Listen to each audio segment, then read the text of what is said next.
ओम शांति। आज की मुरली का सार। मीठे बच्चे, तुम इस पाठशाला में आए हो स्वर्ग के लिए पासपोर्ट लेने। आत्म अभिमानी बनो और अपना नाम रजिस्टर में नोट करा दो तो स्वर्ग में आ जाएंगे। प्रश्न है, कौन सी स्मृति न रहने के कारण बच्चे बाप का रिगार्ड नहीं रखते हैं? उत्तर है, कई बच्चों को यही स्मृति नहीं रहती कि जिसको सारी दुनिया पुकार रही है, याद कर रही है, वही ऊंच से ऊंच बाप हम बच्चों की सेवा में उपस्थित हुआ है। यह निश्चय नंबरवार है। जितना जिसको निश्चय है उतना रिगार्ड रखते हैं। सुनते हैं मुख्य पॉइंट्स। पहली पॉइंट, जो पिया के साथ है। यह गीत तो भक्ति मार्ग वालों का बना हुआ है, परंतु तुम्हारे लिए अर्थ करने जैसा भी है। वह क्या जाने पिया कौन है, किसका पिया है। आत्मा खुद को ही नहीं जानती तो बाप को कैसे जाने। सब बच्चे ज्ञान सागर के साथ तो हैं ही। इतने सब बच्चे एक जगह तो रह नहीं सकते।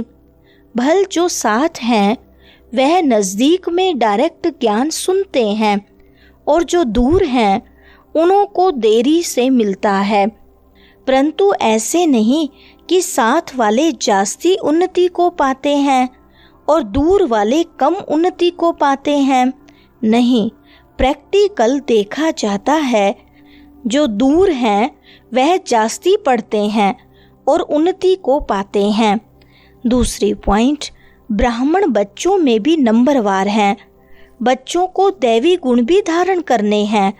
कोई बच्चों से बड़ी बड़ी गफलत होती है, समझते भी हैं। बेहद का बाप जिसको सारी सृष्टि याद करती है वह हमारी सेवा में उपस्थित है और हमको ऊंच से ऊंच बनाने का मार्ग बताते हैं। बहुत प्यार से समझाते हैं, फिर भी इतना रिगार्ड देते नहीं। बांधेलियाँ कितना मार खाती हैं, तड़फती हैं, फिर भी याद में रह अच्छा उठा लेती हैं। पद भी ऊंच बन जाता है। बाबा सबके लिए नहीं कहते हैं, नंबरवार पुरुषार्थ अनुसार तो हैं ही। बाप बच्चों को सावधान करते हैं, सब तो एक जैसे हो न सकें। तीसरी पॉइंट, देह अभिमानी होने के कारण न आत्मा को न परम पिता परमात्मा को जानते हैं। यहाँ तो तुम बच्चों को बाप बैठ सम्मुख समझाते हैं।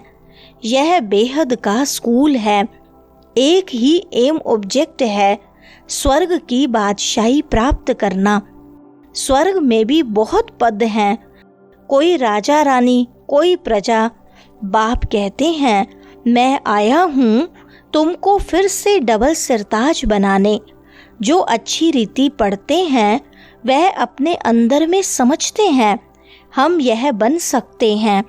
कोई में बहुत अवगुण होते हैं, वह थोड़ी समझेंगे कि हम कोई इतना ऊंच पद पाएंगे, इसलिए पुरुषार्थ ही नहीं करते। चौथी पॉइंट, स्वर्ग का मालिक बनने के लिए यहाँ से तुमको पासपोर्ट मिलता है।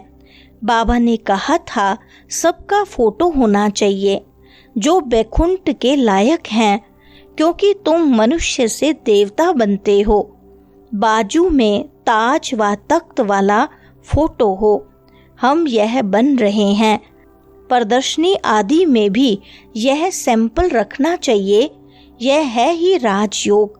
समझो बैरिस्टर बनते हैं तो वह एक तरफ ऑर्डिनरी ड्रेस में हो, एक तरफ बैरिस्ट्री ड्रेस। वैसे एक तरफ तुम साधारण, एक तरफ डबल सिरताज, ऐसे चित्र होने चाहिए। पांचवें पॉइंट, अभी यह है पुरुषोत्तम संगम युग। यह पढ़ाई कितना ऊंच बनाने वाली है। इसमें पैसे आदि की दरकार नहीं है, पढ़ाई का शौक होना चाहिए। एक आदमी बहुत गरीब था, पढ़ने के लिए पैसे नहीं थे, फिर पढ़ते पढ़ते मेहनत करके इतना साहूकार हो गया जो क्वीन विक्टोरिया का मिनिस्टर बन गया। तुम भी अभी कितने गरीब हो, बाप कितना ऊंच पढ़ाते हैं। इसमें सिर्फ बुद्धि से बाप को याद करना है, बत्ती आदि जगाने की भी दरकार नहीं, कहाँ भी बैठे याद करो। छठी पॉइंट, पढ़ाई में माया कुछ नहीं करती, पढ़ाई से याद का नशा ऊंच है। इसलिए प्राचीन योग गाया हुआ है, योग और ज्ञान कहा जाता है। योग के लिए ज्ञान मिलता है, ऐसे ऐसे याद करो।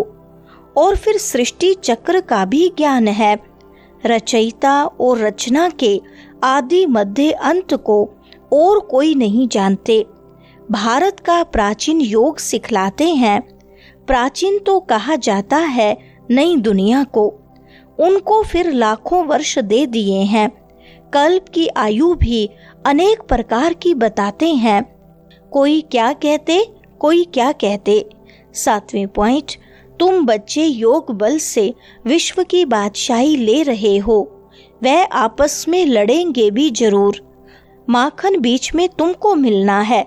श्री कृष्ण के मुख में माखन का गोला दिखाते हैं। कहावत भी है, दो आपस में लड़े, बीच में माखन तीसरा खा गया।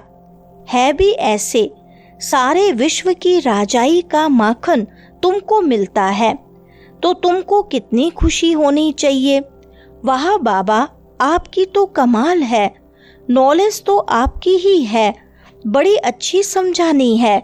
आदि सनातन देवी देवता धर्म वालों ने विश्व की बादशाही कैसे प्राप्त की, यह किसको भी ख्याल में होगा नहीं। 8वें पॉइंट, तुम पढ़ाई से विश्व के मालिक बनते हो। मैं परमात्मा तो हूँ ही अशरीरी, तुम सबको शरीर है, देहधारी हो। ब्रह्मा विष्णु शंकर को भी सूक्ष्म शरीर है। जैसे तुम आत्मा हो वैसे मैं भी परम आत्मा हूँ। मेरा जन्म दिव्य और अलौकिक है, और कोई भी ऐसे जन्म नहीं लेते हैं। यह मुकर्रर है, यह सब ड्रामा में नूंद है। कोई अभी मर जाते हैं, यह भी ड्रामा में नूंद है। ड्रामा की समझाने कितनी मिलती है, समझेंगे नंबर वार। 9वीं पॉइंट, पढ़ाई तो एक ही है। बच्चे जानते हैं यह पढ़कर हम 100 डबल सिरताज बनेंगे। हम डबल सिरताज थे, फिर सिंगल ताज, फिर 9 ताज बने। जैसा कर्म वैसा फल कहा जाता है। सतयुग में ऐसे नहीं कहेंगे। यहाँ अच्छे कर्म करेंगे तो एक जन्म के लिए अच्छा फल मिलेगा। कोई ऐसे कर्म करते हैं जो जन्म से ही रोगी होते हैं, यह भी कर्म भोग है ना। बच्चों को कर्म अकर्म विकर्म का भी समझाया है। यहाँ जैसा करते हैं तो उसका अच्छा व बुरा फल पाते हैं। अभी तुम जन्म जन्मांतर की प्रारब्ध बनाते हो। 10वीं पॉइंट, वह प्रारब्ध है अविनाशी 21 जन्मों के लिए। यहाँ मिलता है अल्पकाल का। कर्म तो चलता है ना, यह कर्म क्षेत्र है। सतयुग है स्वर्ग का कर्म क्षेत्र, वहाँ विकर्म होता ही नहीं। यह सब बातें बुद्धि में धारण करनी है। कोई विरले हैं जो सदैव पॉइंट्स लिखते रहते हैं, चार्ट भी लिखते लिखते फिर थक जाते हैं। तुम बच्चों को पॉइंट्स लिखनी चाहिए। बहुत महीन महीन पॉइंट्स हैं जो सब तुम कभी याद नहीं कर सकेंगे, खिसक जाएगी।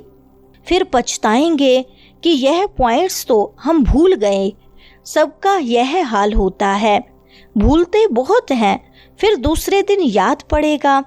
11वीं पॉइंट, बच्चों को अपनी उन्नति के लिए ख्याल करना है। बाबा जानते हैं कोई विरले यथार्थ रीति लिखते होंगे। बाबा व्यापारी भी है ना, वह है विनाशी रत्नों के व्यापारी, यह है ज्ञान रत्नों के। योग में भी बहुत बच्चे फेल होते हैं। एक्यूरेट याद में कोई घंटा डेढ़ भी मुश्किल रह सकते हैं। 8 घंटा तो पुरुषार्थ करना है। तुम बच्चों को शरीर निर्वाह भी करना है।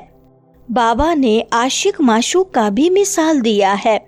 बैठे बैठे याद किया और झट सामने आ जाते। यह भी एक साक्षात्कार है। वह उनको याद करते। वरदान है, बालक और मालिकपन की समानता द्वारा सर्व खजानों में संपन्न भव। विस्तार है, जैसे बालकपन का नशा सभी में है, ऐसे बालक सो मालिक अर्थात बाप समान संपन्न स्थिति का अनुभव करो। मालिकपन की विशेषता है, जितना ही मालिक उतना ही विश्व सेवाधारी के संस्कार सदा इमर्ज रूप में रहें। मालिकपन का नशा और विश्व सेवाधारी का नशा समान रूप में हो तब कहेंगे बाप समान। बालक और मालिक दोनों स्वरूप सदा ही प्रत्यक्ष कर्म में आ जाएं, तब बाप समान सर्व खजानों से संपन्न स्थिति का अनुभव कर सकेंगे।